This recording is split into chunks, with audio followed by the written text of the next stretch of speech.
Hi ECF, hope you're doing well. Hey, this Sunday is an exciting Sunday. We're going to be doing the commissioning of Joseph Fromm as our new lead pastor, and I know everyone's excited about that. And I thought it would be really fun today, since Joseph were here, we made him come to the office, and I said, hey Joseph, let's just ask each other some questions. So I asked Joseph, I said, prepare 4 or 5 questions for me, and I'm going to prepare 4 or 5 questions for you.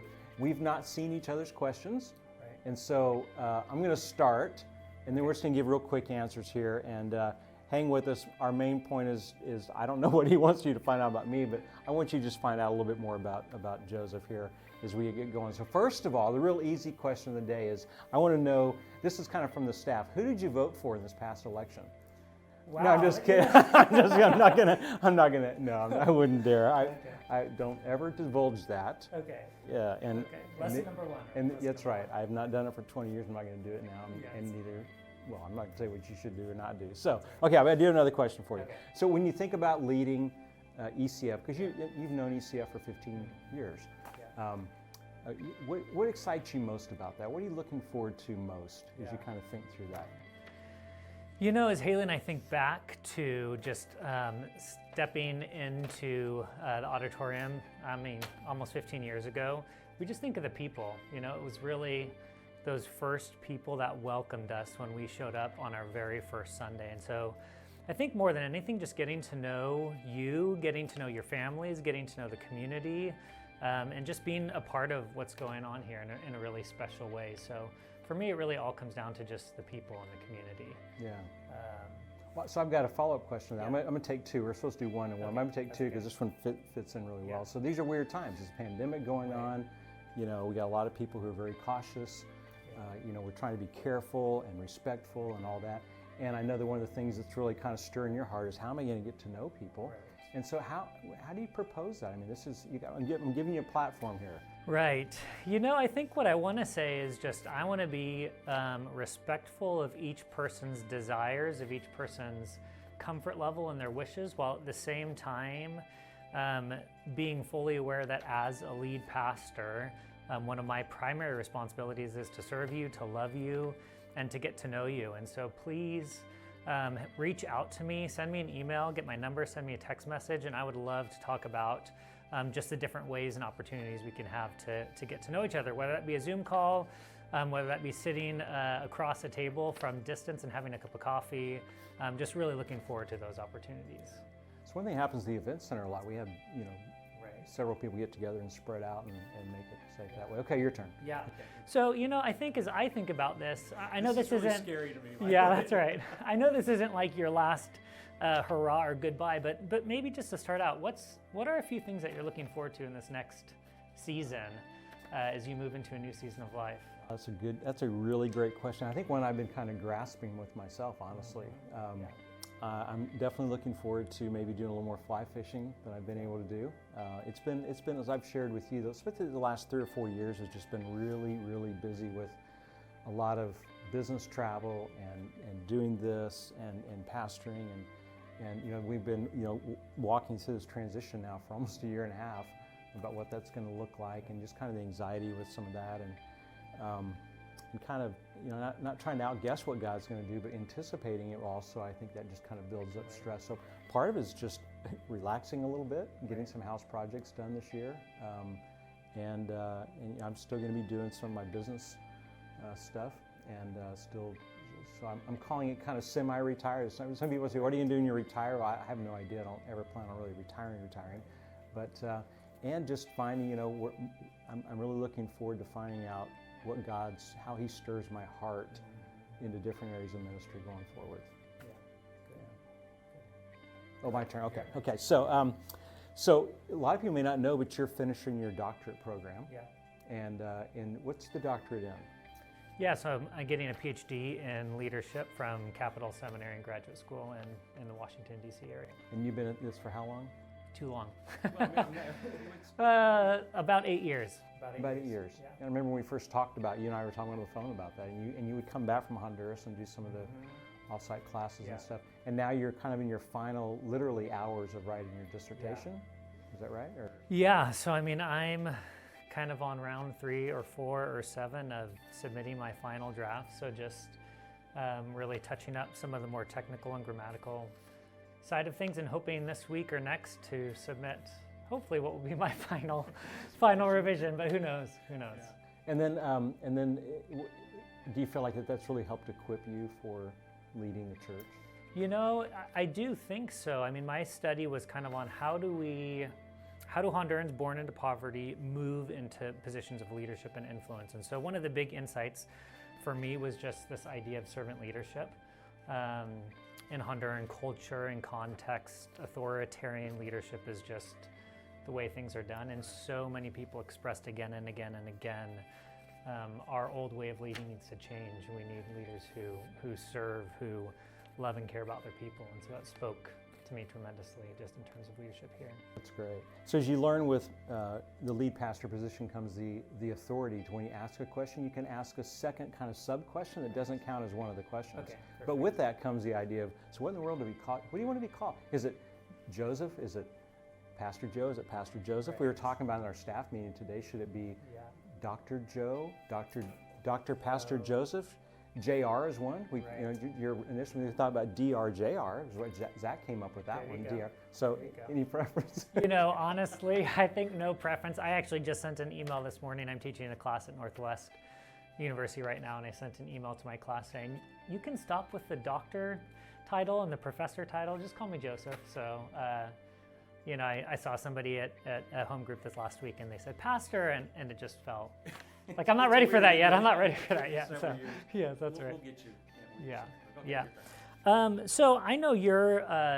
I've known you for a long time. I know you're a pretty humble guy. But as you look back on, you know, these 19, 20 years of leading here, what are you most proud of? Or maybe another way to ask that question is, what has given you the most joy, just in leading and being a part of this body for the last 19 or 20 years?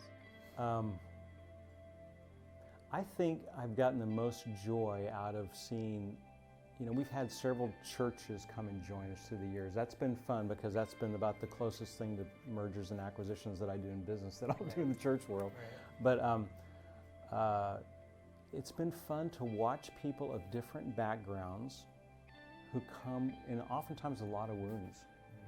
I mean, it seems like every time we have kind of helped meld a church in, there's just been wounds that have come with it, whether that's from, you know, past leadership misgivings or whatever, and to be able to watch people then come together. And I think I might have been telling you this yesterday or something, but I was telling someone that when you can have people from that many backgrounds come in, and still to this day, I will say that this is one of the most peaceful churches I've ever heard of. When you have that many people from that many different backgrounds get along peacefully, it has to be the power of the Holy Spirit working. Right. It is not anything that we tried in our own power to make that, but I'm really proud of the fact, Joseph, that you're stepping into a place of peace, right, and people who are very respectful of, I think, the role that you have. You're walking into a group that is probably some of the best and most gracious listeners you will ever want for an audience. Yeah. And it's getting a little off. No, I mean, that's a testimony to God's goodness, and also a testimony to the intentionality with which you've approached unity and community. Yeah, that's just a really important. I think it's just because I kind of came out of a division. And I was digging in an old file yesterday, cleaning out my office, and I ran across an old file.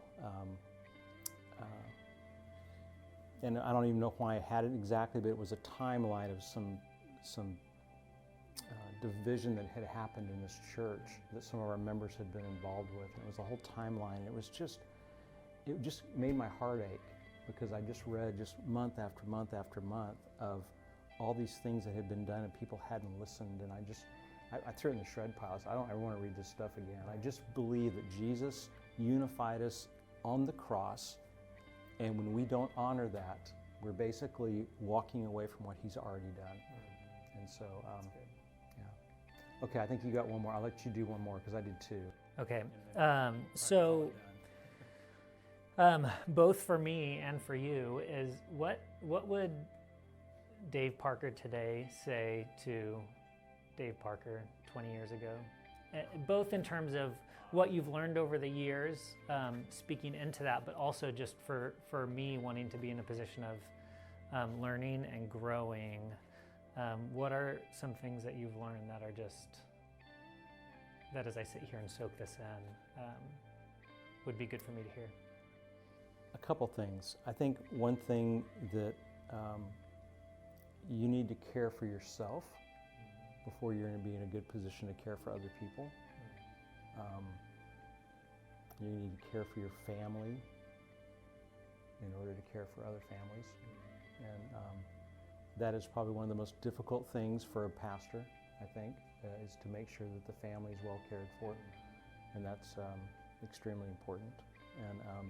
And I think also to realize something my wife taught me years ago. She said, and I had to take a couple days to think about it. She said, people aren't fragile, Dave. And I thought about that. I went, And I think really what she was doing, she taught me a really important lesson about how, sometimes we're thinking everything's on fire because they're calling the lead pastor. Right. And you've had a little bit of this discussion before, but we really find out that, sometimes drawing boundaries around your time frame and everything really puts perspective in where people may not be quite as much of an emergency as they think. Right. It can wait another day, or it doesn't have to happen at 9 o'clock at night. It could happen the next morning or whatever. And so, and that's not always the case, obviously, especially when I'm not talking about sick people and dying people and all that. That just happens in God's timing.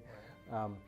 But I think realizing that also allows you to, and allows me to be able to empower people to help come up with some of their own solutions by asking a lot of questions as well. Yeah. And so, that's good. Okay, I've got one more for you now. Okay, so the weight of being a lead pastor. I know from talking to you that weight is beginning to sink in and feel heavy. But explain what that is, and just kind of what is it like to feel that weight, and what is it? How would you describe that to somebody who has just no experience with this? I sat here worshiping on Sunday morning just a few days ago, and this really clear picture kind of came to mind, and I thought I would be less, I don't think worried is the right word, because I don't feel worried. I would feel less of a weight walking in as a CEO of a $100 million a year company than I would walking into a lead pastor role. And I think that's because what's at stake is significant. When we talk about leading a business, people's jobs are important. Profit margin, success of the company, longevity of the company, those are important things. But as a lead pastor, you're talking about truth and ultimate truth. You're talking about setting eternal truth, right? You're talking about setting people up to understand truth in the way that impacts their families, their lives, their careers, all of those kinds of things. And so I think maybe saying worried or anxious would be a little bit too strong of a word, although check in with me next week and we'll see how I'm feeling then. Yes.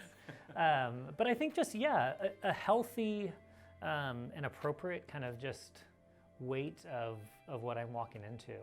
And that gives me joy, and that makes me really excited. And at the same time, it makes me pause for a moment and say, wow, I've been trusted with something that's really big and really important and really significant.